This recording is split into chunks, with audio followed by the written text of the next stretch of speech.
और रुक करेंगे बड़ी खबर का। तो इस वक्त की बड़ी खबर आपको बता दें, यूपी पीसीएस के हवाले से बड़ी खबर। यूपी पीसीएस 2021 का रिजल्ट जारी कर दिया गया है। 627 तलबा कामयाब हुए हैं, तो वहीं अतुल कुमार सिंह ने इस एग्जाम में टॉप किया है। तो बेहद अहम जानकारी यूपी पीसीएस के हवाले से। यूपी पीसीएस का रिजल्ट जारी कर दिया गया है।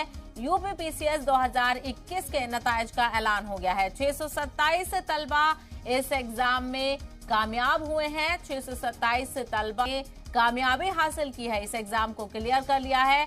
और वहीं टॉपर का जिक्र किया जाए तो अतुल कुमार सिंह ने इस इम्तिहान में टॉप किया है। तो खुशी की खबर उन लोगों के लिए जिन्होंने यूपी पीसीएस का रिजल्ट क्लियर कर लिया है, एग्जाम क्लियर कर लिया है। 627 ऐसे तलबा हैं जिन्होंने यूपी पीसीएस का एग्जाम क्लियर करते हुए कामयाबी हासिल की है और अतुल कुमार सिंह ने इस एग्जाम में टॉप किया है।